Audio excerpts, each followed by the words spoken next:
العلی العظیم حسبنا اللہ و نعم الوکیل نعم المولا و نعم النصیر وهو على كل شيء قدیر اعوذ باللہ من الشیطان اللعین الرجیم بسم اللہ الرحمن الرحیم الحمد للہ رب العالمین الصلاة والسلام على اشرف الانبیاء والمرسلین وخاتم النبیین سیدنا و نبینا و شفیع ذنوبنا و حبیب قلوبنا و طبیب نفوسنا مولانا بالقاسم المصطفى محمد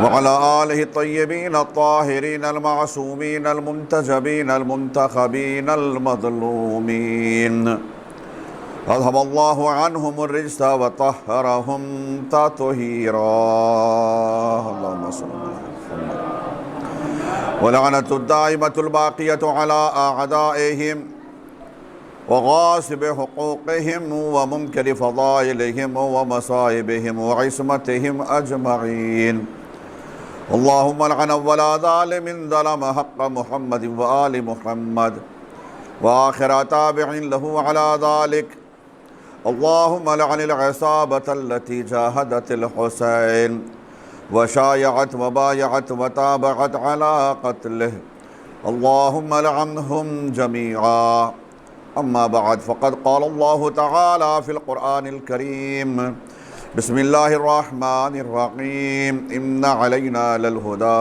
وإن لنا للآخرة والأولى صلوات پڑھ لیجئے محمد و آل محمد۔ بے شک ہدایت کی ذمہ داری ہمارے ہی اوپر ہے اور دنیا و آخرت کا انتظام بھی ہم نے اپنے ہی ہاتھوں میں رکھا ہے۔ ان دونوں آیتوں کا یہ بالکل آسان لفظوں میں نے ترجمہ آپ کے سامنے پیش کیا اور انہی کے ذیل میں ہماری گفتگو جاری اور ساری ہے اور انشاءاللہ رہے گی۔ جو معروضات آپ کی خدمت میں عرض کی گئی ہیں یقیناً آپ کے اذہان عالیہ میں محفوظ ہوں گی۔ گفتگو ہماری جناب آدم سے شروع ہوئی تھی اور سلسلہ پہنچ گیا جناب ابراہیم تک۔ جناب ابراہیم جن کے بارے میں کل عرض کر چکا ہوں، پروردگار عالم نے جناب آدم کو سب سے پہلے نبی بنایا، مگر اولو العزم پیغمبر صاحب شریعت رسول کے طور پر جناب نوح پہلے صاحب شریعت پیغمبر تھے، اور جناب نوح اور جناب ابراہیم کے درمیان میں 10 نسلیں ہیں۔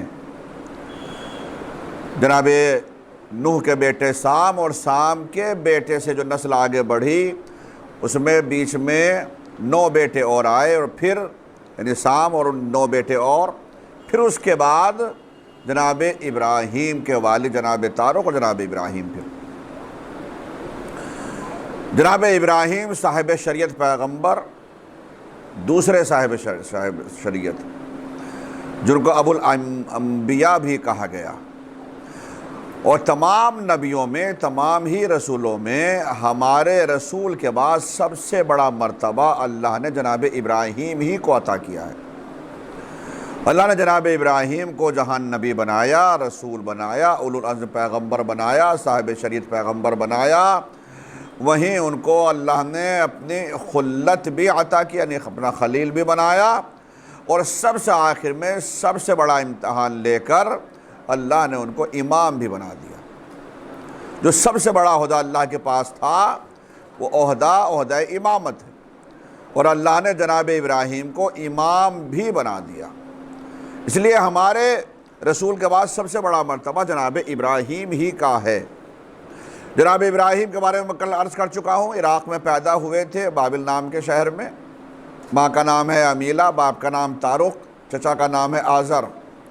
زندگی اس انداز سے گزر رہی ہے کہ نمرود کا زمانہ ہے، اور نمرود یہ سمجھ گیا ہے جب آگ میں ڈالنے کے باوجود جناب ابراہیم آگ سے صحیح و سالم واپس نکل کر آ گئے تو اب نمرود کو بھی احساس ہو گیا، اور نمرود کے ساتھ ساتھ جو اس زمانے میں جو افراد موجود تھے ان تمام نے سمجھ لیا کہ واقعی ابراہیم کوئی عام آدمی نہیں ہے، اور ہم جو سمجھ رہے ہیں وہ غلط سمجھ رہے ہیں۔ واقعاً ابراہیم اللہ کے نبی ہے، اللہ کے رسول ہیں، کہ ایسی بھڑکتی ہوئی آگ ہونے کے باوجود آگ گلزار ہو گئی اور ابراہیم اس سے زندہ و سلامت نکل کر آ گئے۔ اور یہیں سے جناب ابراہیم کی زندگی کا اصل دور شروع ہوا ہے۔ پھر لوگوں میں یعنی ان کو نبی ماننے والے، ان کا کلمہ پڑھنے والے، پھر یہیں سے تعداد بڑھتی چلی گئی۔ حالانکہ جناب ابراہیم اس علاقے میں کم رہے اور یہاں سے پھر ہجرت کر کے جناب ابراہیم پھر فلسطین کے علاقے میں آئے۔ اصل کہا جاتا ہے بلاد شام۔ جب بلاد شام کہا جاتا ہے تو بلاد شام سے مراد کوئی شام کا کوئی ایک اکیلا شام نہیں، کئی ملکوں کو ملا کر بلاد شام کہا جاتا تھا۔ اگر آپ تاریخ میں یہ لفظ کہیں پڑھیں بلاد شام تو سمجھ لیجئے اس سے مراد فقط سیریا نہیں ہے، فقط شام نہیں ہے، بلکہ جارڈن بھی اس زمانے میں بلاد شام میں مانا جاتا تھا، اور فلسطین کا علاقہ جس میں آج کا پورا اسرائیل موجود ہے یہ سارا کا سارا بلاد شام میں مانا جاتا تھا۔ اور حلب تو خود شام میں آج بھی ہے، اور دمشق کی آج بھی شام میں ہے، تو یہ سارا پورا علاقے کو بلاد شام کہا جاتا تھا۔ اس علاقے کی بڑی خصوصیات ہیں، اس کا تو ٹائم نہیں ہے۔ اس علاقے کی خصوصیات کے طور پر بہت، چونکہ یہ زرخیز زمین بھی تھی، زیتون کی پیداوار آج بھی یہاں پر سب سے زیادہ ہوتی ہے، زیتون وغیرہ، ہریالی بھی ہے، پانی کا انتظام بھی معقول ہے۔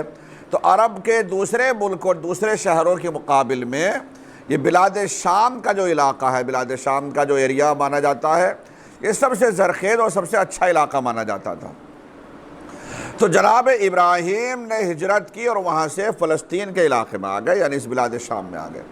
اور ہاں یہ بھی عرض کرتا چلوں، اکیلے نہیں آئے، بلکہ انہی کے زمانے میں ایک اور نبی جن کا تذکرہ قرآن مجید میں اللہ نے کیا ہے، جناب لوط۔ جناب لوط نبی تھے، اور جناب لوط جناب ابراہیم کے رشتہ دار بھی تھے، اور بہت دور کے رشتہ دار نہیں، بلکہ رشتے میں جناب لوط جناب ابراہیم کے بھتیجے لگتے تھے، بھائی کے بیٹے۔ تو جناب ابراہیم ساتھ میں جناب لوط جناب ابراہیم کی زوجہ ساتھ میں یہ ہجرت کر کے اربل سے اب یہاں فلسطین کے علاقے میں آ گئے۔ جناب ابراہیم کی زوجہ کا نام کیا ہے؟ بولیں ہیں؟ ابھی تک جو ہم گفتگو کر رہے ہیں، جناب اسماعیل کی والدہ کا نام جناب ہاجرہ۔ جناب ہاجرہ جن کو ہم جناب ابراہیم کی زوجہ کہہ رہے ہیں، وہ حقیقت میں جناب ابراہیم کی زوجہ نہیں تھی، بلکہ وہ جناب ابراہیم کی کنیز تھی۔ غور کیجئے گا، جناب ابراہیم کی اصل میں کنیز تھی، جن کو اللہ نے، وہ خود جناب ابراہیم نے پہلے ان کو زوجہ کا مرتبہ دیا، یعنی خرید کر جب کنیز ہو گئی پھر اس کے بعد انہی سے عقد کر لیا اور انہیں وہی زوجہ قرار پایا۔ جو اللہ نے اتنا بڑا مرتبہ عطا کیا جناب ہاجرہ کو کہ اسماعیل جیسے نبی کی ماں بنا دیا۔ اصل جناب ابراہیم کی جو زوجہ تھی، ابتدا ہی سے زوجہ تھی، وہ جناب ابراہیم کی چچا زاد بہن لگتی تھی، جن کا نام تھا سارہ۔ جناب سارہ جناب ابراہیم کی چچا زاد بہن تھی۔ جناب ابراہیم نے چچا زاد بہن سے شادی کی جناب سارہ سے، اور جناب سارہ سے اللہ نے ایک اور نبی کو اللہ نے پیدا کیا، ان کا نام تھا جناب اسحاق۔ جناب سارہ کے ایک ہی اولاد، ایک ہی بیٹا جناب اسحاق۔ اسحاق کی ماں کا نام سارہ۔ جناب ہاجرہ کے بیٹے جناب ابراہیم کے سب سے بڑے جو بیٹے پیدا ہوئے وہ جناب اسماعیل ہی تھے۔ جناب اسماعیل اور جناب اسحاق میں تقریباً 14 سال کا فاصلہ ہے، 90 سال کی عمر تھی، بلکہ اور زیادہ جناب ابراہیم کی جب جناب اسماعیل پیدا ہوئے تو عمریں بھی زیادہ ہوتی تھی۔ تو اب ہجرت کر کے جب وہاں پہنچ گئے، پھر اس کے بعد جناب ابراہیم کو حکم ہوا، اور اسی حکم پروردگار سے جناب ابراہیم اپنی زوجہ کو لے کر، جن کو میں کنیز کہہ رہا تھا، یعنی جناب ہاجرہ، اور کچھ ہی دن پہلے ولادت ہوئی تھی، تو جناب اسماعیل کو لے کر اب اس علاقے میں آئے جہاں پر آدم نام کا کوئی ذات نہیں رہا کرتی تھی۔ قرآن مجید نے اس کے لیے لفظ استعمال کیا ہے وادی غیر ذی زرع، یعنی ایسا علاقہ، ایسی وادی جہاں پر زراعت بھی نہیں ہوتی تھی۔ یہ جو پورا علاقہ ہے مکہ اور اطراف کا، صرف پہاڑی علاقہ تھا، یہاں زراعت ہوتی نہیں تھی، یعنی کھیتی نہیں ہوتی تھی۔ زراعت سے مراد یعنی کھیتی نہیں ہوتی تھی، کاشت نہیں ہوتی تھی، یہ ایگریکلچر کا علاقہ تھا ہی نہیں۔ چنانچہ جب اس علاقے میں لے کر آئے ہیں تو جناب ابراہیم جناب ہاجرہ کی آغوش میں ہیں جناب اسماعیل، اور پہاڑوں سے گھرے اس علاقے میں چاروں طرف پہاڑ اور یہ وادی، وہاں پر لا کر جناب ہاجرہ کو چھوڑ دیا۔ جناب ہاجرہ کی گود میں جناب اسماعیل ہیں، اور جناب اسماعیل یہاں سے چھوڑ کر پھر واپس جا رہے ہیں اسی فلسطین کے علاقے میں۔ چلتے وقت جناب ہاجرہ نے کہا کہ میرے سرتاج آپ جا رہے ہیں، مجھے کس کے سہارے چھوڑ کر جا رہے ہیں؟ جناب ابراہیم نے کہا کہ جس کے حکم پر لے کر آیا ہوں اسی کے سہارے چھوڑ کر جا رہا ہوں۔ واقعاً جناب ابراہیم تو نبی تھے، ان کا تو اللہ کے اوپر یقین ہونا ہی چاہیے تھا، مگر کمال ہے اس خاتون کا جو اکیلی ہے اور آغوش میں بچہ، اور دور دور تک کوئی آدمی نہیں، کوئی انسان ہی نہیں ہے، اور اس آسرے کے سہارے کہ میرے شوہر واپس پلٹیں گے، اور اکیلی یہاں لے کر بیٹھ گئے۔ آج ذرا تجربہ کر کے دیکھیے اور کہیں چھوڑ کر دیکھ لیجیے اپنی زوجہ کو، کہیں 2 4 10 20 کلومیٹر پہلے کہ علاقے میں، کہیں آپ بعد میں پہنچیں گے، بیوی پہلے پہنچ جائے گی آپ سے گھر، ہے نا؟ اور جناب ہاجرہ اللہ کے اوپر یقین کرتے ہوئے، جب اللہ کے حکم سے آپ لے کر آئے اور اللہ کے حکم سے چھوڑ کر جا رہے ہیں تو بس ٹھیک ہے، کافی ہے۔ اچھا ٹھیک ہے، جا تو رہے آپ، مگر میرے پاس جو کھانے پینے کا جو سامان ہے وہ تو مختصر ہے، اگر یہ پانی ختم ہو گیا، کھانا ختم ہو گیا تو کیا کروں گی؟ جناب ابراہیم اس وقت گھوڑے سے مڑ رہے تھے جس وقت یہ سوال کیا، گھوڑے پر بیٹھے ہوئے تھے، سواری کو اپنا موڑ دیتے، گھوڑا یا خچر جو بھی سواری تھی اس زمانے کی، خچر بھی سواری ہوا کرتی تھی۔ آج یہ لفظ عجیب لگتا ہے ہمیں سننے، چونکہ اچھا نہیں لگتا، ایسا لگتا ہے جیسے بدنام لفظ ہے، اور گھوڑے کو اچھا مانا جاتا تھا، مگر اس زمانے کے اعتبار سے جس طریقے کے راستے تھے تو وہاں خچر زیادہ استعمال ہوا کرتے تھے۔ خچر جو کہ گھوڑے سے زیادہ طاقتور مانا جاتا تھا، اور بوجھ وغیرہ سامان وغیرہ لادنے میں زیادہ، تو اس لیے اس زمانے میں خود نبیوں نے خچروں کی سواریاں کی ہے۔ اور دور کے علاقے اگر کہیں ہوتے تو الگ مسئلہ ہے، خاص طور سے ریگستان کے علاقے میں یا ایسے علاقے میں جو پہاڑ پر چڑھائی وغیرہ ہوتی تھی تو وہاں پر بھی تو خچروں کا استعمال ہوتا تھا۔ خچر کیا ہے اس کو آپ جو ہے وہ دیکھ لیجئے گا کہ وہ کسے کہتے ہیں، ہو سکتا ہے آج کے بچے نہ سمجھ پائیں کہ یہ کیا لفظ ہے، اس لیے میں اس کی ڈیٹیل میں نہیں جانا چاہتا، تھوڑا سا کام آپ کو بھی چھوڑنا چاہتا ہوں کہ تھوڑا سا ہوم ورک کے طور پر آپ بھی ذرا تحقیق کرتے رہیں۔ چنانچہ جناب ہاجرہ نے جیسے ہی سوال کیا تو اس وقت وہ سواری سے مڑ رہے تھے، سواری پہ بیٹھے بیٹھے واپس رک کر رہے تھے کہ یہ پانی ختم اگر ہو گیا جو میرے پاس ہے، ظاہر سی بات ہے زاد راہ بولا جاتا ہے، زاد راہ نے راستے کے لیے جو سامان آدمی لے کر جانا چاہتا ہے کھانے کا پینے کا، اسے زاد راہ کہا جاتا ہے۔ تو زاد راہ یعنی وہ راستے میں کام آنے والی چیزیں، اب وہ کام آنے والے کے طور پر عام طور سے چونکہ پانی کا انتظام نہیں ہوتا تو پانی مختصر رکھ لیا، اپنے حساب سے رکھ لیا، کھانا کا پتہ نہیں معقول انتظام کہیں ملے گا، کہیں ہوگا نہیں ہوگا، کیا ہوگا، تو وہ کھانا اپنے طور پر کچھ رکھ لیا جو اس زمانے میں ہوتا تھا، جہاں پہنچ جائیں گے وہاں پھر مل ہی جائے گا یہ سوچتے۔ تو منزل پر تو پہنچ گئے، مگر جو بچا ہوا ہے راستے کا کھانا، راستے کا جو پانی ہے، اس کے علاوہ کہیں اور پانی کا انتظام ہے نہیں ہے، کیا ہوگا؟ اگر ختم ہو گیا تو میرے سرتاج مجھے یہ بتائیے، آپ تو جا رہے ہیں، میں کہاں جاؤں گی؟ بالکل معقول سوال ایک خاتون کا، ایک فرما بردار عورت کا، فرما بردار خاتون کا، زوجہ کا اپنے شوہر سے، میں کہاں جاؤں گی، کیا کروں گی، یہ بھی مجھے بتا دیجئے۔ جناب ابراہیم نے مڑتے مڑتے اشارہ کر دیا صفا و مروہ کی طرف کہ اگر پانی ختم ہو جائے یا کھانا جاؤ ان پہاڑیوں پر دیکھ لینا، ٹھیک ہے۔ اور بالکل مطمئن ہو کر جناب ہاجرہ بیٹھ گئی بچے کو لے کر، اور جناب ابراہیم واپس آ گئے۔ آخر پانی تھا ہی کتنا، اور وہ ختم ہونا ہی تھا، کیونکہ اور الگ سے تو کوئی انتظام تھا نہیں۔ نتیجہ یہ ہوا کہ پانی ایک دن ختم ہو گیا اور چند دن کے اندر ہی ختم ہو گیا۔ جب پانی ختم ہوا، اب جب تک انسان اپنے خود برداشت کرنا، مردوں کا مسئلہ الگ ہے یا خود انسانوں کا مسئلہ الگ ہے، مگر ساتھ میں جو بچے ہیں وہ قابل برداشت نہیں ہوتا بچوں کی پیاس دیکھنا، اور خاص طور سے ماں کے لیے اور بڑا مرحلہ سخت تھا۔ چنانچہ اب نتیجہ یہ ہوا کہ جناب اسماعیل کو پیاس لگنے لگی۔ جناب اسماعیل کے لیے کیا کریں؟ ماں پریشان ہو رہی ہے، پانی کا ایک قطرہ نہیں ہے، جائیں تو کہاں جائیں، کس سے کہیں، کیا انتظام ہو؟ یاد آیا چلتے وقت ابراہیم نے کہا تھا کہ ان پہاڑیوں پر دیکھ لینا۔ جناب اسماعیل کو وہیں چھوڑا اور پہنچ گئی ان پہاڑیوں کے اوپر۔ سب سے پہلے پہنچتی ہیں وہ صفا پر کہ شاید یہاں پانی ہوگا، مگر جب دیکھا وہاں پانی نہیں ہے تو اب صفا سے پھر وہ چلتے چلتے مروہ پر آ گئی کہ شاید یہاں ہوگا۔ ہو سکتا ہے میری کچھ لوگوں نے دیکھا ہو، ایک زمانہ تھا کہ جب زمزم جو کنواں تھا وہ باقاعدہ لوگوں نے زیارت کی، دیکھتے تھے لوگ، پانی نکالتے تھے باقاعدہ۔ اب اس تو پتہ ہی نہیں چلتا کہ زمزم کنواں ہے بھی یا نہیں ہے تو کہاں ہے۔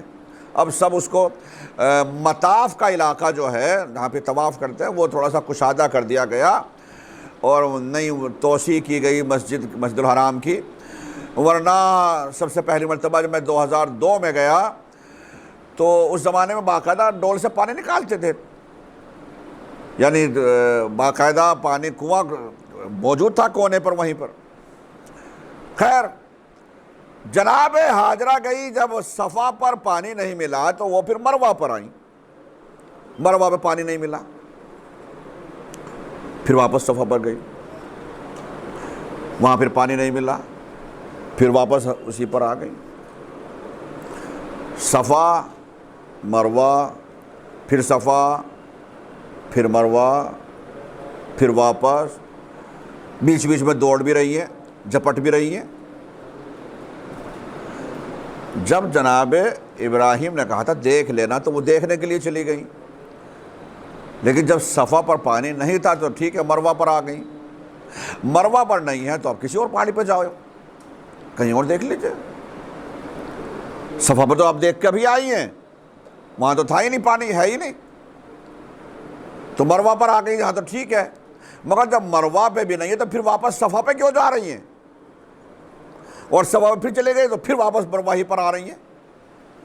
ابھی تو دیکھ کر گئی تھی آپ صفا پہ، تو مروہ پہ آ گئی، مروہ پہ دیکھ کر چلے گئی، پھر صفا پہ واپس، صفا پہ دیکھ پھر ارے بھائی، اگر میں فرض کرو بازار میں جاؤں، دکاندار سے کہوں مجھے دودھ چاہیے، کسی دکان پر جا رہا ہوں میں، دکاندار سے کہوں مجھے 1 لیٹر دودھ چاہیے، 2 لیٹر دودھ چاہیے، دکاندار کہے مولانا لیٹ ہو گئے آپ، آج دودھ ختم ہو گیا، تو میں کیا کروں گا؟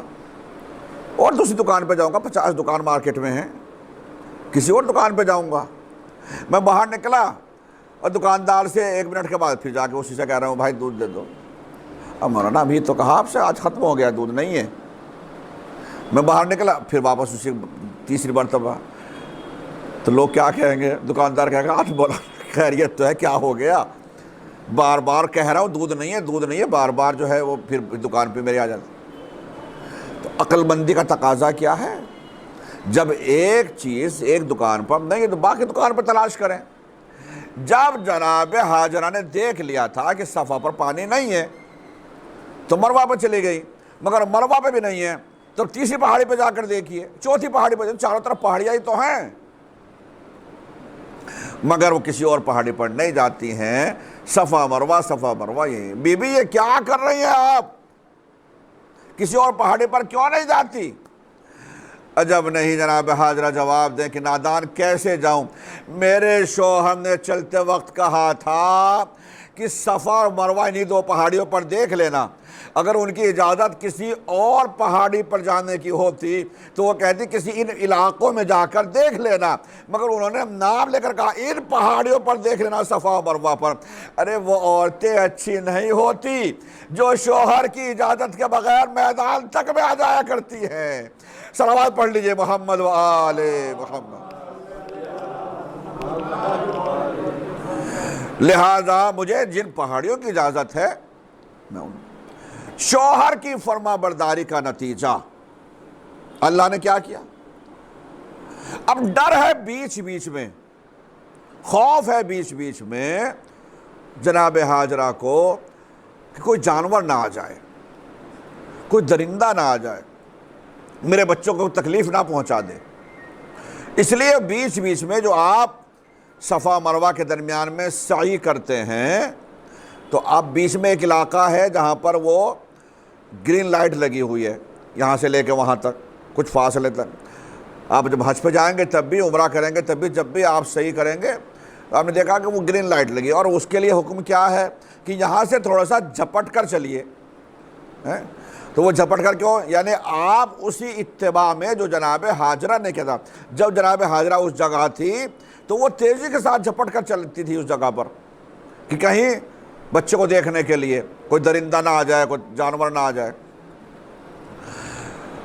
پھر واپس آ گئی، اور واپس آئی چکی جب وہ 7 مرتبہ آنا جانا کر چکی تو بیٹے کو دیکھنے کے لیے جیسے قریب پہنچی تو دیکھا کہ بچہ جو ایڑیاں رگڑ رہا تھا اس کے ایڑیوں کے رگڑنے کی وجہ سے، اور جو خاتون نے، ماں نے اپنے شوہر کی فرما برداری کی، اس کا نتیجہ کہ اللہ نے وہیں سے اسماعیل کے قدموں سے ہی چشمہ جاری کر دیا، وہیں سے پانی ابلنا شروع ہو گیا۔ اب وہاں جہاں کہا میں نے کہ زراعت والی زمین نہیں ہے، تصور نہیں ہے، پہاڑی علاقہ ہے، وہاں تو مٹی بھی دیکھنے کو جلدی سے نہیں مل رہی تھی۔ جناب ہاجرہ نے جب دیکھا پانی، انہوں نے فوراً اللہ کا شکر ادا کیا، اور پانی مسلسل نکلتا رہا۔ اور جب نکلنے لگا تو جناب ہاجرہ نے یہ سوچتے ہوئے کہ اللہ نے یہ پانی دیا ہے تو کہ ضائع نہ ہو جائے، جناب ہاجرہ نے جلدی سے اس کی منڈیر لگانے شروع کر دی، مینڈ بنانا شروع کر دی، دیوار سی اس کی، پانی باہر نہ نکلے تاکہ، لہذا جو کچھ مٹی جہاں کہیں سے تلاش کر کے کچھ مٹی مل جائے، کوئی پتھر لگ جائے، جو بھی کچھ مل جائے پانی رکا رہے، یہ سوچتے ہوئے۔ اسی لیے میں نے کہا کہ وہاں مٹی تک نہیں تھی، پہاڑی علاقہ۔ چنانچہ جب وہ اتنی دیوار سی بنانے کے باوجود پانی نکلتا رہا تو اب جناب ہاجرہ نے اس پانی سے کہا زمزم۔ اب تک لوگ یہی سمجھتے ہیں، لوگ عام طور سے یہی خیال ہے کہ پانی کا نام ہے زمزم یا کنویں کا نام ہے زمزم۔ کنویں کا نام زمزم نہیں ہے۔ عبرانی زبان میں، وہ زبان جو علاقے میں بولی جاتی تھی، جو آج بھی جو اسرائیل کے علاقے میں جو زبان بولی جاتی تھی، اس زبان میں فلسطین کے علاقے میں ایک زبان ہے، اس کو زبان کہا جاتا تھا عبرانی زبان۔ کئی نبیوں کی زبان رہی ہے یہ۔ عبرانی زبان میں زمزم کا مطلب ہے کہ تھم، رک جا۔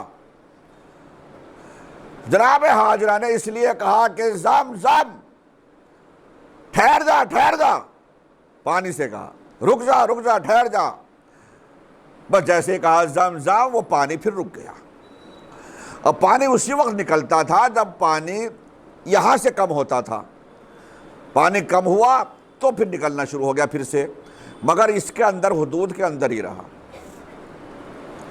اب جیسے میں نے کہا کہ پھر وہ کنواں پہ وسعت ہوتی چلی گئی، چشمہ ایسا جاری ہوتا رہا، اور اتنا صاف و شفاف پانی، میں نے خود کہا کہ 2002 میں میں نے خود وہ کنواں دیکھا ہے۔ آج لوگ جاتے ہیں، لوگوں کو نظر ہی نہیں آتا کنواں۔ اب کی بات پہ لاسٹ ایئر ہم لوگ گئے جب حج پہ تو وہاں کنویں کا نام و نشان ہے ہی نہیں، کہیں دکھتا ہی نہیں۔ اس سال جو لوگ گئے ہوں گے وہ کہیں گے یہی کہ کنواں تو ہے ہی نہیں وہاں پہ، زمزم تو نہیں، مگر اتنا بڑا کنواں میں نے خود دیکھا ہے، میں اس لیے کہہ رہا ہوں۔ تو باقاعدہ اس سے ڈالی جاتی تھی، نکالا جاتا تھا، لوگ وضو کرتے تھے، لوگ پانی پیتے تھے، اور مستحب بھی ہے، خاص طور سے طواف کرنے کے بعد مستحب ہے کہ آدمی پانی پی، کوئی سا بھی طواف کر رہا ہو، حج کا طواف ہو، عمرہ کا طواف ہو، طواف النساء ہو، مستحب طواف ہو، واجب طواف ہو، مستحب ہے کہ طواف سے فارغ ہونے کے بعد انسان آب زمزم پیے اور تھوڑا سا اپنے سر پر، اپنے جسم پر، سینے وغیرہ پر بھی پانی کو چھڑکے اپنے اوپر زمزم یہ خیر۔ تو اب یہ کنواں یہاں بن گیا، اب پانی کی دقت ختم ہو گئی ماں بیٹے کے لیے۔ ابھی تک اس زمانے میں ہوتا یہ تھا کہ جب قافلے تجارت کے لیے جاتے تھے یا کچھ ایسے لوگ تھے بادیہ نشین ان کو کہتے ہیں، جو اپنا کہیں گھر نہیں بناتے، آج کے حساب سے جیسے بنجارے، وہ اپنے گھر نہیں بناتے، جہاں حالات دیکھے مناسب، جہاں ان کے جانوروں کی غذا دیکھی انہوں نے، جہاں دیکھا ہاں ہریالی ہے، وہیں پہ پوری فیملی چلی جاتی ہے، پورا خاندان، اور وہیں پہ جا کے وہ اپنا ڈیرا ڈال لیتے ہیں۔ تو اس زمانے میں بھی یہ طریقہ تھا۔ تو اس زمانے میں جب لوگ چل جایا کرتے تھے تجارت والے، تو وہ اس انتظار میں رہا کرتے، اس تلاش میں رہا کرتے تھے کہ کہیں ان کو پانی مل جائے، اور خاص طور سے پانی کی وجہ سے ان راستوں کو اختیار کیا کرتے تھے۔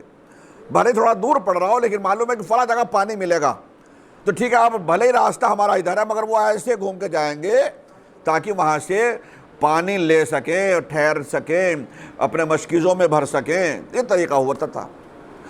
یہ خبر پھیل گئی، جو لوگ وہاں سے گزرے، جب پانی کا انتظام ہو گیا تو یہاں پر کنویں کا اثر یہ ہوا کہ جب پانی یہیں پر اللہ نے اب میں نے کیا کہا لفظ، اللہ نے قرآن مجید میں کیا لفظ استعمال کیا؟ وادی غیر ذی زرع، ایسا علاقہ جہاں پہ زراعت نہیں ہوتی، لیکن اب چونکہ یہ پانی کا انتظام ہو گیا، چشمہ جاری ہو گیا، تو اب یہ علاقہ ہرا بھرا ہونے لگا، پانی کا اب تو انتظام ہو گیا۔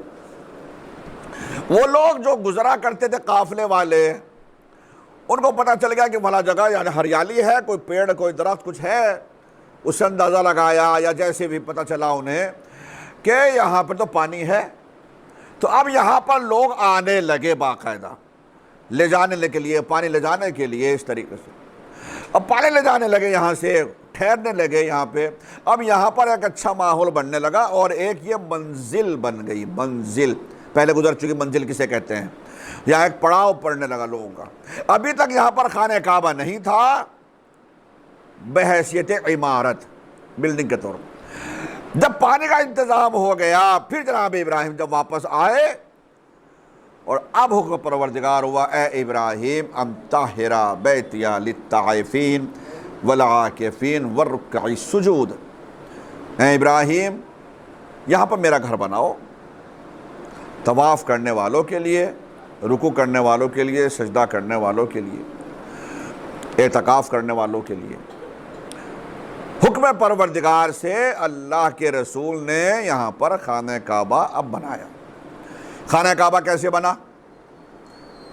خانہ کعبہ ایسے بنا کہ اب جناب اسماعیل بڑے ہو گئے، باپ بیٹے نے مل کر، باپ پتھر پر پتھر رکھتے جاتے تھے، اسماعیل جناب ہاجرہ مل کر ساتھ میں پتھر لے کر آ رہی ہیں، اور وہ اس طریقے سے پتھر کی چنائی ہوتے چلے گئے، اور خانہ کعبہ ایک گھر بن گیا۔ جب گھر بن گیا تو جناب ابراہیم، دیکھ آج کے زمانے میں جناب جتنے بھی لوگ ہیں آسمانی مذاہب کے ماننے والے، یعنی یہودی ہوں یا عیسائی ہوں یا مسلمان، یہ سب جناب ابراہیم کی اولاد میں سے جناب ابراہیم کے فالوور ہیں، یہ بھی خیال رہے۔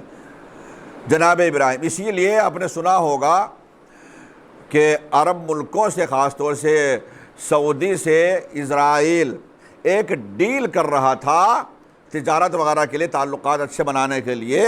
جنگ سے پہلے کی بات ہے، پچھلے سال کی بات ہے، اس کا نام کیا رکھا تھا؟ ابراہم ڈیل، ٹھیک ہے، اس ڈیل، وہ ڈیل چل رہی تھی، ایک معاہدہ ہو رہا تھا، اور اس کا نام رکھا ابراہم ڈیل۔ یعنی یہ کہ بھلے ہی ہم یہودی ہیں، تم مسلمان ہو، لیکن اوپر سے تو ہے ہم ابراہیم ہی کی اولاد ہے، تو ہم ابراہیم ہی کی نسل میں سے، لہٰذا یہ بھول جاؤ کہ تم مسلمان ہو اور ہم یہودی ہیں، ہم دونوں بھائی ہیں آپس میں اوپر سے کے حساب سے۔ اور اس طریقے سے سعودی عرب کو، سعودی سے خاص طور سے، ساتھ میں اور دیگر ممالک بھی شامل تھے، کہ ساتھ میں اس طریقے سے معاہدہ کیا جائے، اور نتیجہ یہ ہوتا اس کا کہ اسرائیل کو قبول کر لیتا سعودی، جو آج قبول اس کو مانیتا نہیں ملی ہوئی ہے، اسے وہ قبول کرتا، اس دونوں کے یہاں ایک دوسرے کے یہاں ایمبیسیاں ہوتی اور کیا۔ مگر بالکل جب یہ ٹیبل پہ معاملہ تھا، اور یہ تھا کہ بہت قریب جلدی سے اس پر یہ ڈیل فائنل ہونے والی ہے، اسی وقت حماس نے حملہ کر دیا اسرائیل میں اور 1200-1400 یہودیوں کو مار دیا، اور وہ جو جنگ آج تک جاری ہے وہ آپ دیکھ رہے ہیں، جس کے نتیجے میں وہ سارا معاملہ رہ گیا۔ خیر، خبریں پڑھ لیا کریں یا سن لیا کریں کبھی، تاکہ دنیا کی بھی ہمیں خبر رہے، یہ بھی ضروری ہے، دنیا داری بھی ضروری ہے، دنیا میں کیا ہو رہا ہے، کیسے حالات چل رہے ہیں وہ بھی ضروری ہے۔ غرض کہ ابراہم کے نام سے ابراہم یہ ڈیل ہو رہی تھی۔ چنانچہ جناب ابراہیم خانہ کعبہ بنا چکے ہیں باپ بیٹے مل کر۔ اب ہوا کیا ہے، ذرا جلدی جلدی سن لیجئے۔ جناب ابراہیم نے خانہ کعبہ تو بنا لیا، اب وہ لوگ جو اب تک پانی لے کر آنے کے لیے آیا کرتے تھے، اچھا ہاں میں جو بات کہنا چاہ رہا تھا وہ یہ کہ جناب ابراہیم کے نسل میں یہ ان کے امتی لوگ، یہ سارے کے سارے خانہ کعبہ کو مانتے تھے۔ اس زمانے کے لوگ حج نہیں تھا مگر خانہ کعبہ کا طواف کیا کرتے تھے، اس طریقے سے جو ہمارے زمانے کا طواف ہے یا حج ہے وہ نہیں تھا، مگر لوگ طواف کے لیے آتے تھے باقاعدہ۔ ان کی نظر میں بیت اللہ تھا، ان کی نظر میں قابل احترام گھر تھا، اس لیے وہ آتے تھے، تجارت کے لیے آتے تھے، طواف کے لیے آتے تھے لوگ۔ ایک بار اچھا یہاں پر سب سے پہلا جوانوں کے لیے جب پانی کا بھی انتظام ہو گیا، گھر کا بھی انتظام ہو گیا، اللہ کا گھر بن گیا، تو سب سے پہلے یہاں پر ایک قبیلہ آ کر بسا رہنے کے طور پر، جس نے یہاں سکونت اختیار کی۔ کیا نام اس قبیلے کا ہے، کوئی بتانے والا؟ اس قبیلے کا نام ہے قبیلہ بنی جرہم۔ سب سے پہلے جو اس علاقے میں آ کر سکونت اختیار کی اور انہوں نے بھی یہاں پر اپنے گھر بنائے، قبیلہ بنی جرہم۔ قبیلہ بنی جرہم نے گھر جو بنائے تو طریقہ تو وہی تھا، وہی پہاڑ وہی پتھر تھے، تو اسی طریقے سے انہوں نے اپنے مکان بنائے، جس طریقے سے خانہ کعبہ بنا ہوا ہے، وہی پتھروں کی دیواریں، وہی دروازہ، اسی انداز سے قریب جناب ابراہیم کا مکان پہلے سے اسی طریقے سے بنا ہوا ہے، تو اسی دیکھ کر انہوں نے بنائے، اور وہی خانہ کعبہ کے آس پاس وہی جگہ تھی تو وہیں بنائے۔ مگر ہوا کیا کہ جب یہ قبیلہ آ کر بسا تو لوگ زیارت کے لیے آتے تھے، یہ پہچان نہیں تھی کہ خانہ کعبہ کون سا ہے، سارے گھر ایک جیسے، الگ سے کوئی علامت نہیں تھی، تو لوگوں کو پوچھنا پڑتا تھا، جو الگ سے لوگ آتے تھے باہر سے، لوگوں کو پوچھنا پڑتا تھا کہ خانہ کعبہ کون سا ہے، بیت اللہ کون سا ہے، تو مقامی لوگ بتایا کرتے تھے کہ یہ گھر ہے اللہ والا گھر، جناب ابراہیم نے جس کو بنایا۔ ایک دن اتفاق کی بات، ایک گروپ آیا، کوئی قافلہ آیا خانہ کعبہ کے طواف کے لیے، زیارت کے لیے، اور وہاں مقامی افراد میں سے ایک مسخرہ آدمی، مسخرہ لڑکا، ایسے تفریح باز وہ موجود تھا۔ انہوں نے اسی سے پوچھ لیا کہ خانہ کعبہ کون سا ہے۔ اس نے بجائے خانہ کعبہ کے تفریح کرتے ہوئے کسی صحابی کا گھر بتا دیا یہ ہے، اور وہ تو نئے آدمی تھے، انہیں کیا معلوم، انہوں نے بیچاروں نے اسی گھر کو طواف کر کے اور چلے گئے، خانہ کعبہ کو انہیں کیا معلوم۔ جب وہ چلے گئے، جانے لگے طواف کر کے، تو کسی کی نظر پڑی، کسی خاتون کی نظر پڑی، تو اس نے بتایا مردوں سے۔ پھر وہ جناب اسماعیل اس وقت گئے ہوئے تھے اپنی بھیڑ بکریوں کو چرانے کے لیے۔ جب وہ پہاڑ سے واپس آئے، چرا کے واپس آئے، تو سب سے پہلے لوگوں نے جناب اسماعیل سے ہی بتایا۔ اسماعیل آج تو غضب ہو گیا کہ کیا ہوا کہ قافلہ آیا تھا زیارت کے لیے خانہ کعبہ کی، اور اس فلاں مسخرے نے بجائے خانہ کعبہ کی بتا دیا کہ یہ اللہ کا گھر ہے، اور اس کے گھر کا طواف کر کے چلے گا، یہ فلاں گھر کا طواف کر کے چلے گا۔ جناب اسماعیل کو بھی بڑا غصہ آیا، تعجب بھی ہوا۔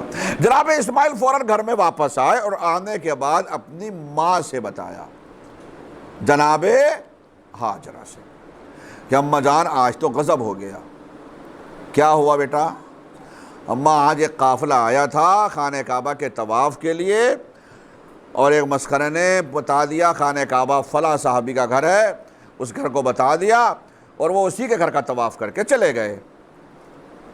جناب حاجرہ نے سنا، اس وقت وہ گھر کا کام گھر میں موجود تھی، مصروف تھی، فوراً انہوں نے اپنے سر پر ایک کالی چادر ڈال رکھی تھی اس وقت۔ جناب حاجرہ نے اپنے سر سے چادر اتاری اور اتارنے کے بعد فوراً بیٹے کو دی، اسماعیل کو، جاؤ بیٹا یہ چادر لو اور جا کر اس کو خانہ کعبہ کے اوپر ڈال دو، اور یہ منادی کر دو، یہ سب میں اعلان کر دو کہ اس طرح کی چادر، بلکہ کسی بھی طریقے کی چادر کسی کے گھر پہ نظر نہ آئے۔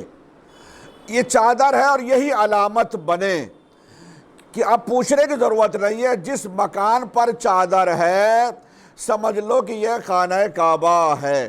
جو آج بھی غلاف کعبہ نظر آ رہا ہے، کالا غلاف، وہ وہی سنت جناب حاجرہ ہے جو سب سے پہلے جناب حاجرہ نے اپنی چادر دی۔ حاجرہ نے چادر دی، کہا یہ علامت بن جائے کہ کسی کے گھر پر چادر نہ ہو کالی، اور پوچھنے کی ضرورت نہیں ہے۔ لہذا جناب اسماعیل گئے اور خانہ کعبہ کے اوپر وہ چادر ڈال کر آ گئے اور یہ اعلان کر دیا۔ اب ایک جملہ آپ کے مزاج کا کہنا چاہ رہا ہوں میرے عزیزو، حدیث قصہ تو آپ پڑھتے ہی رہتے ہیں، اسی لیے میں یہ جملہ کہہ رہا ہوں کہ جس پر حاجرہ کی چادر پڑ جائے اسے بیت کہتے ہیں، اور جن پر فاطمہ کی چادر بن جائے انہیں اہل بیت کہتے ہیں۔ صلوات پڑھ لیجئے محمد وآلِ محمد۔ ایک بار اور پڑھ لیجئے صلوات۔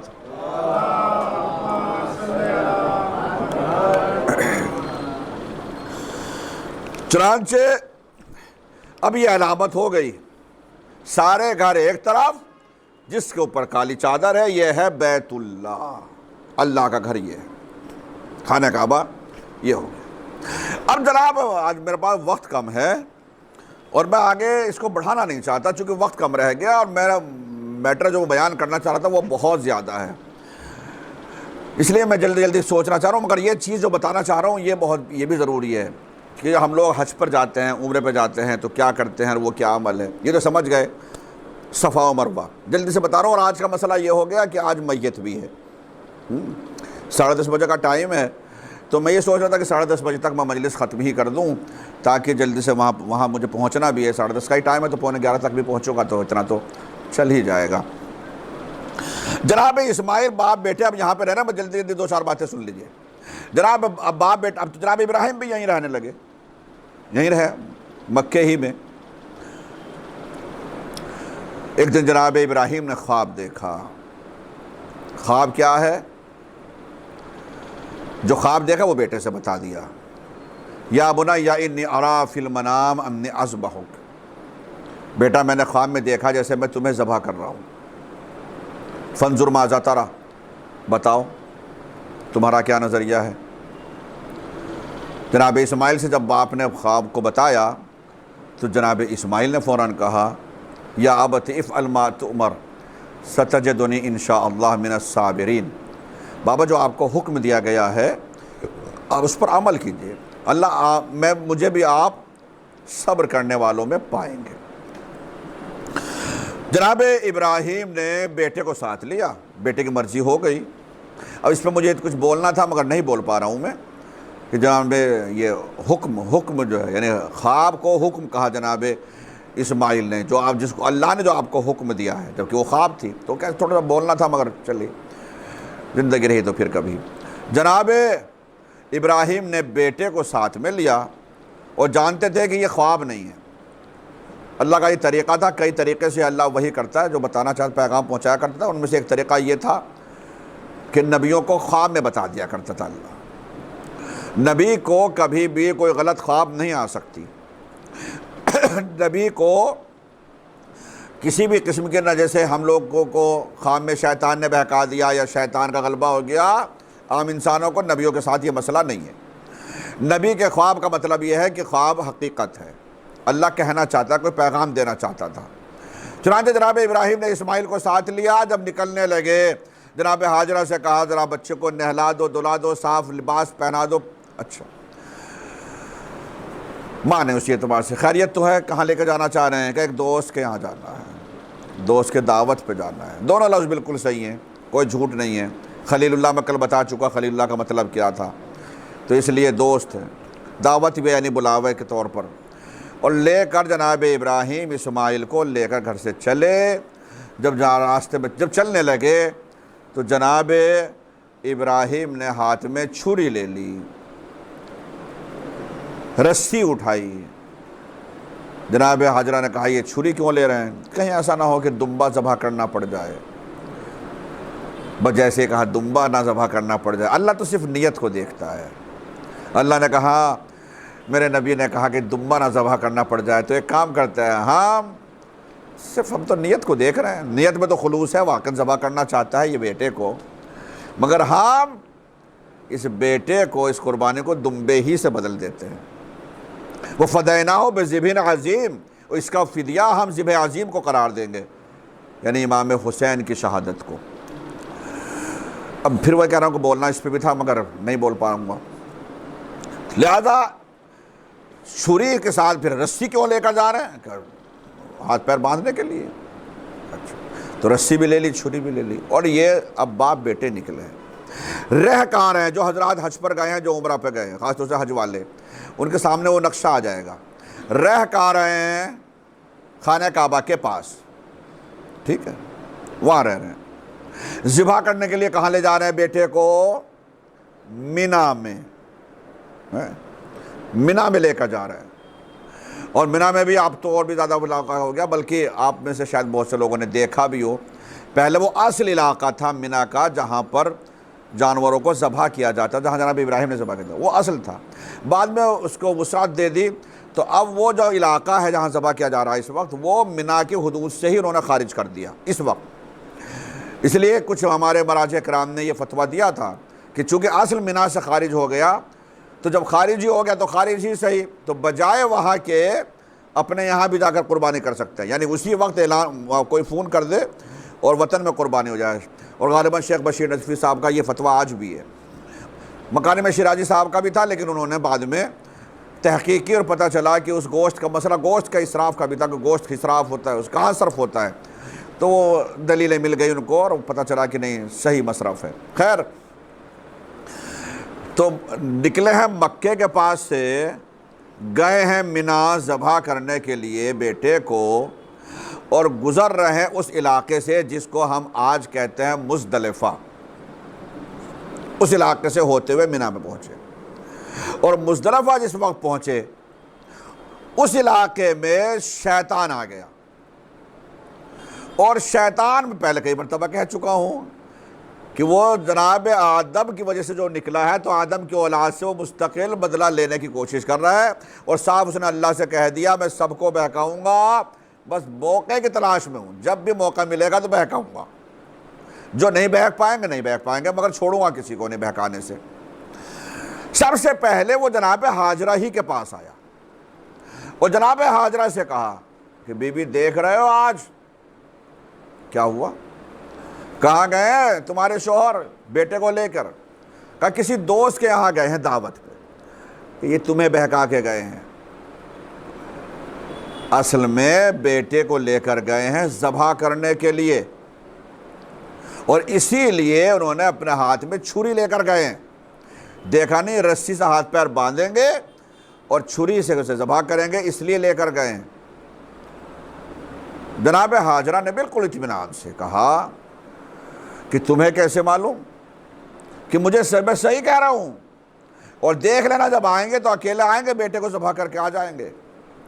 کہ اگر تمہیں معلوم ہے سارا، تو تم نے ابراہیم کو منع کیوں نہیں کیا، سمجھایا کیوں نہیں؟ کہنے لگے میں نے تو بہت سمجھانے کی کوشش کی، میں نے تو انہیں سمجھایا، بہت سمجھایا، لیکن آج کل وہ کسی کی سنتے کہاں ہیں؟ آج کل تو ان کے دماغ پر ایسا لگتا ہے جیسے ہذیان کا اثر ہو رہا ہو۔ بس جیسے ہی شیطان نے کہا ایسا لگتا ہے جیسے ہذیان کا اثر ہو رہا ہو، فوراً جناب حاجرہ نے کہا لا حول ولا قوت الا باللہ العلی العظیم، اور جیسے ہی لا حول پڑا، شیطان لا حول سے بھاگتا ہی فوراً بھاگنے لگا، اور بھاگتے بھاگتے کہنے لگا اچھا بی بی یہ تو بتاؤ تمہیں کیسے پتا کہ میں شیطان ہوں؟ کہا جو نبی کے دماغ کے اوپر حملہ کرے، جو نبی کے اوپر ہذیان کا الزام لگائے، وہ شیطان ہی ہوتا ہے۔ قاعدہ بتا دیا، بات چاہے زمانے جناب ابراہیم کی ہو یا جناب ابراہیم کی اولاد میں رسول اللہ کے زمانے کی بات ہو، جو بھی نبی کے دماغ کے اوپر ہذیان کا الزام لگائے گا وہ اپنے وقت کا شیطان ہی ہوگا۔ صلوات پڑھ لیجئے محمد وآلہ۔ نعرہ حیدری۔ یہاں سے مایوس ہو کر جلدی سے یہ بھاگا اور سوچا کہ اچھا ایک کام کر لیتا ہوں، ابراہیم تو بہکائے میں آئیں گے نہیں، اسماعیل ہی کو صحیح۔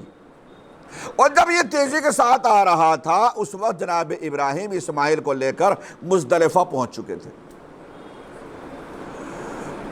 اور اس نے بہکانا شروع کر دیا، پیچھے پیچھے لگا رہا۔ جناب ابراہیم سے پھر بیٹے نے باپ سے کہا، بابا یہ شیطان یہ پیچھے پڑا ہوا ہے، یہ نہ جانے مجھے کیا کیا کہہ رہا ہے، مجھے بہکا رہا ہے کہ تیرا باپ تجھے مارے گا، خود تو یہ بوڑھا ہو گیا ہے تو سمجھ میں نہیں آ رہا ہے، بیٹے کو کہیں ذبح کیا جاتا ہے، کہیں ایسا ہوتا ہے، کہیں ویسا۔ جناب ابراہیم نے کہا کہ بیٹے اسے کنکڑی مارو، اسے مارو۔ تو اسی مزدلفہ سے جناب اسماعیل نے کنکڑیاں اٹھائی شیطان کو مارنے کے لیے، جیسے آپ اٹھاتے ہیں کنکڑیاں مزدلفہ سے۔ پھر اس کے بعد کنکڑیاں ہاتھ میں جیسے اٹھاتے ہوئے دیکھا تو شیطان آگے آگے بھاگا، اور جب آگے آگے بھاگا یہاں تک کہ وہ اس جگہ آ گیا جہاں پر وہ شیطان آج بنے ہوئے ہیں، اس کے مجسمے وہ بنے ہوئے ہیں، اور یہاں پر آ کر جناب اسماعیل نے آخر میں مار ہی دیا، اور مارا ہی نہیں باقاعدہ لگا، یعنی اسے پھینکا نہیں۔ اس لیے آپ کے اوپر بھی واجب ہے کہ صرف پھینکنا نہیں ہے، دوسروں کے یہاں ہے یہ مسئلہ کہ صرف پھینک سکتے ہیں، ہمارے یہاں کیا مسئلہ ہے کہ پھینکنا کافی نہیں ہے، مارنا ہے، لگنا چاہیے۔ تو اب یہاں پر آ کے شیطان کے مار دیا، جہاں پر یہ جمرات، جس کو آج جمرات کہتے ہیں، یعنی وہ اسٹیچو جو بنے ہوئے ہیں شیطان کے نام سے، تو یہاں پر آ گئے جناب اسماعیل۔ جب اب وقت بالکل میرے پاس ختم ہو گیا، کل انشاءاللہ ہی سے بات آگے بڑھائیں گے۔ جب لیٹ گئے، منا میں پہنچ گئے، جناب ابراہیم نے اسماعیل کو لٹا دیا، مگر بیٹا تھا، آنکھوں پر پٹی باندھ لی۔ میں کل عرض کر چکا ہوں کہ اللہ نے قرآن مجید میں کئی امتحان کا ذکر کیا ہے، اور جناب ابراہیم سارے امتحان میں پاس ہوئے۔ سب سے بڑا انعام، سب سے بڑا امتحان اولاد کا امتحان ہوتا ہے، اور وہ سب سے بڑا امتحان ہے۔ اللہ نے کہا بھوک کے ذریعے سے امتحان لیں گے تمہارے، تنگ دستی کے ذریعے سے امتحان تمہارا لیں گے، اور امتحان کا ذکر کرتے کرتے پھر اللہ نے کہا کہ ہم تمہارا امتحان تمہاری جان کے ذریعے سے لیں گے، اور سب سے بڑا امتحان تمہاری اولاد کے ذریعے سے لیں گے، اور یہ سب سے بڑا امتحان تھا۔ آنکھوں پر پٹی باندھی، بالکل نیت میں خلوص ہے کہ واقعاً ذبح کروں گا، اور یہی سوچ کر اسماعیل کے گلے پر چھری پھیر دی۔ کل میں نے عرض کیا تھا کہ جبریل امین نے کہا کہ اللہ نے کہا کہ چھری چلنے سے پہلے پہلے پہنچ جائے دمبا۔ جناب جبریل امین جنت سے جلد دمبا لے کر تیزی کے ساتھ پہنچے تاکہ چھری نہ چلے اتنے، اور جلدی سے اسماعیل کو نکال دیا، چھری کے نیچے سے دمبے کو لٹا دیا۔ دمبے کے اوپر چھری چلی، اسماعیل بازو میں کھڑے ہوئے ہیں، جب آنکھ سے پٹی کھلی دمبا ذبح ہو گیا ہے۔ جناب ابراہیم نے کہا پروردگار یہ کیا؟ کہا ہم نے اس فدیے کو بدل دیا، تمہاری قربانی ہم نے قبول کر لیا ہے، ہم نے ذبح عظیم سے اس کو بدل دیا ہے۔ عزیزو یہاں پر یہ قربانی تو مکمل ہو گئی۔ جناب ابراہیم خیریت، جناب ابراہیم نے اپنے جو اللہ نے حکم دیا تھا اس کو پورا کر دیا۔ باپ بیٹے کو لے کر اب گھر پہنچ رہا ہے، شیطان کو لاحول پڑھ کر جناب ہاجرہ نے بھگا بھی دیا ہے، لیکن جس وقت جناب اسماعیل گھر پہنچے ہیں، ماں سب سے پہلے اٹھ کر گئی، اور جانے کے بعد سب سے پہلے جناب اسماعیل کے گلے کو چیک کیا۔ کہاں گئے تھے بیٹا؟ جناب اسماعیل نے کہا بابا سے پوچھ لیجئے۔ بابا سے پوچھا، جناب ابراہیم سے پوچھا کہاں گئے تھے آپ میرے بیٹے کو لے کر؟ تو جناب ابراہیم جھوٹ نہیں بول سکتے تھے، پورا واقعہ صحیح صحیح بتا دیا۔ اللہ نے حکم دیا تھا اس لیے میں ذبح کرنے کے لیے لے کر گیا تھا، لیکن اللہ نے میری قربانی کو قبول کر لیا، اللہ نے دمبا بھیج دیا، اور چھری چلنے سے پہلے دمبا آ گیا۔ تو جناب ہاجرہ فوراً تیزی سے اٹھی اور اٹھنے کے بعد جلدی سے جناب اسماعیل کے گلے کو چیک کیا، اور اب روایت یہ کہتی ہے کہ ایک لال دھاری جیسے ہوتی ہے اس طریقے کا نشان جناب اسماعیل کے گلے پر تھا۔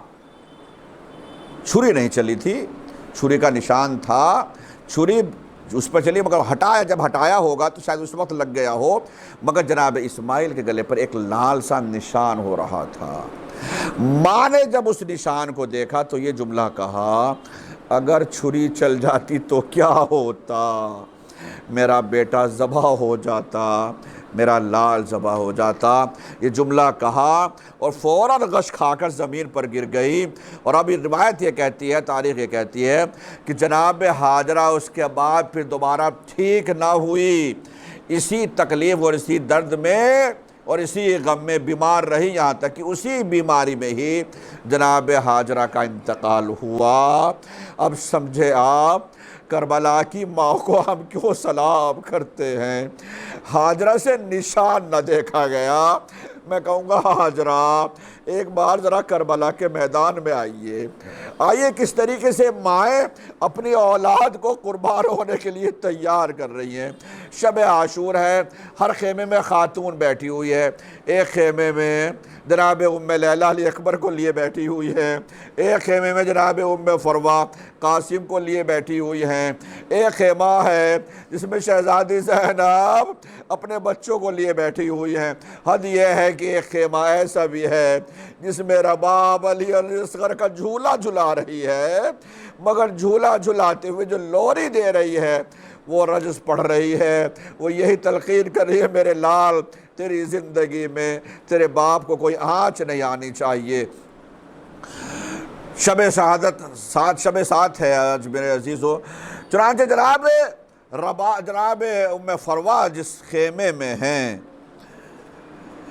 اندھیرا بعد میں کیا، پہلے ایک چراغ جل رہا تھا، اور چراغ جلتے جلتے جناب ام فروہ جناب قاسم سے باتیں کر رہی ہیں، اور کس انداز سے باتیں کر رہی ہیں، میرے لال جانتے ہو کل قربانی کا دن ہے، میرے لال میں چاہتی ہوں علی اکبر سے پہلے تم شہید ہونا، میرے لال تیری ماں کی بڑی عجیب کیفیت ہے۔ اور جناب قاسم ہے کہ جو گردن کو چکائے ہوئے اپنی ماں کی ساری باتیں سنتے جا رہے ہیں۔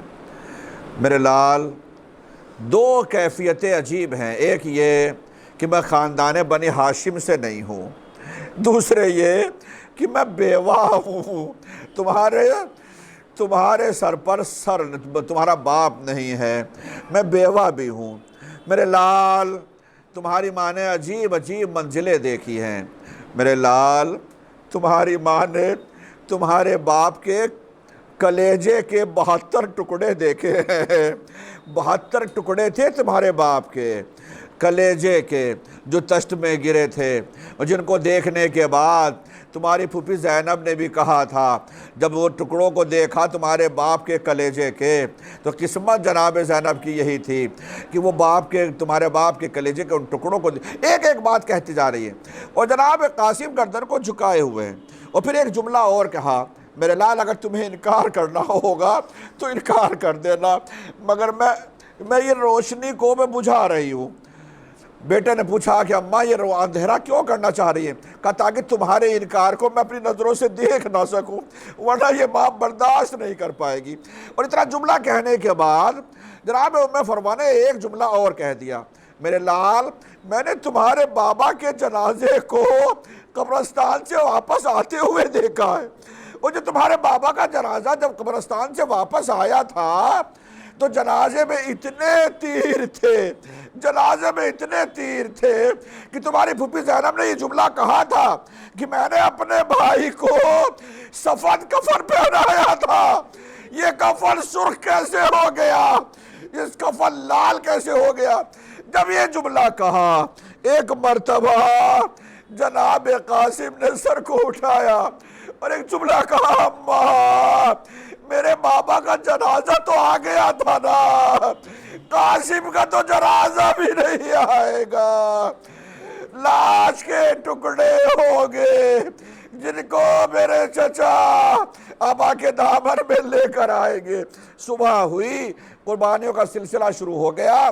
جناب قاسم جس وقت میدان میں جاتے ہیں، چچا نے سوار کیا، بڑی مشکل سے اجازت ملی، اور روایت میں ملتا ہے کہ چچا بھتیجے اتنی دیر تک روئے گلے مل کر، فغشی علیہما، دونوں کے اوپر غشی کا اثر ہو گیا، دونوں روتے روتے گر گئے چچا بھتیجے۔ میرے عزیزو لیجئے، امام نے رخصت کیا۔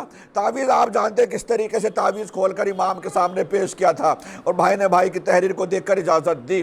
قاسم اس وقت میدان میں جاتے ہیں، کئی بڑے شیرانہ انداز سے، واقعہ حیدر کرار کے پوتے ہیں، اسی انداز سے جنگ بھی کرتے ہیں۔ ایک مرحلہ وہ آ گیا جس وقت جناب امام حسین دیکھ رہے ہیں اس پورے منظر کو۔ ایک مرتبہ فوراً فیصہ کو بلایا، فیصہ ادھر آؤ، اور جا کر میری بہن زینب سے کہہ دو کہ وہ جناب قاسم کی ماں سے جملہ کہہ دے کہ قاسم کے مقابلے میں عرب کا مشہور پہلوان آیا ہے جس کا نام ارزق ہے۔ ارزق اپنے 4 بیٹوں کے ساتھ میدان میں آیا تھا کربلا میں، اور مشہور تھا ارزق، جو 1000 آدمیوں کے اکیلے لڑنے کی طاقت رکھتا تھا۔ ارزق کے 4 بیٹوں کو قتل کر دیا۔ ارزق جب میدان میں آیا، امام نے فرمایا کہ مادر قاسم سے کہہ دو، میں نے رسول اللہ سے سنا ہے ماں کی دعا اولاد کے حق میں قبول ہوتی ہے، میرا بچہ پیاسا ہے۔ ارزق بڑا مشہور پہلوان ہے، ماں سے کہو دعا کرے میرے قاسم کو فتح یابی حاصل ہو۔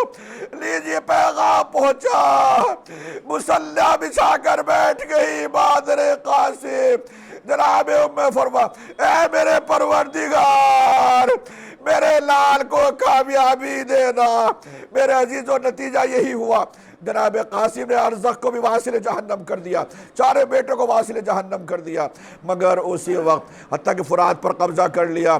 مگر ہاں عزیزو، وہ وقت آیا کہ جب جناب قاسم نے چچا کو آواز دی، ختم کر دی میں نے مجلس عزیزو، جناب قاسم نے چچا کو آواز دی، اور جب چچا کو آواز دی، روایت کہتی ہے اتنی تیز امام حسین کسی شہید کے لاشے پر نہیں گئے جتنی تیز جناب قاسم کے لاشے پر گئے ہیں، بلکہ یہ بھی کالاشا نہیں، تیزی کے ساتھ امام حسین اس وقت دوڑے ہیں، تیزی کے ساتھ گھوڑے کو دوڑاتے ہوئے گئے ہیں۔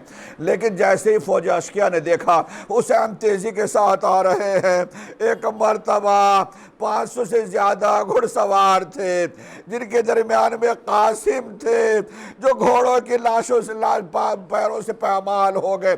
میرے عزیزو، جس وقت قاسم گئے پر پہنچے ہیں لاش پر، امام حسین آواز دے رہے تھے، میرے لال قاسم کہاں ہو؟ قاسم کا کہیں نام و نشان نظر نہیں آ رہا تھا۔ امام نے دوسری مرتبہ آواز دی، کوئی آواز نہیں آئی۔ ایک مرتبہ امام نے جملہ کہا، قاسم تمہیں امام وقت بلا رہا ہے، کہاں ہو؟ قاسم کی لاش تو پامال ہو چکی تھی، ارے لاش کے ٹکڑے تھے جو آواز دے رہے تھے، لبیک یا امام، لبیک یا امام۔ امام نے لاش کے ٹکڑوں کو ہوا میں جمع کیا، گرڈی کو بنایا، مقتل سے لے کر پہنچے۔ اے ام فرما، لیجئے قاسم کی بارات آگئی۔ الا لعنت اللہ علی القوم الظالمین وسيعلم الذين ظلموا أي منقلب ينقلبون إنا لله وإنا إليه راجعون رضا بقضائه وتسليما لأمره۔ ماتم حسین۔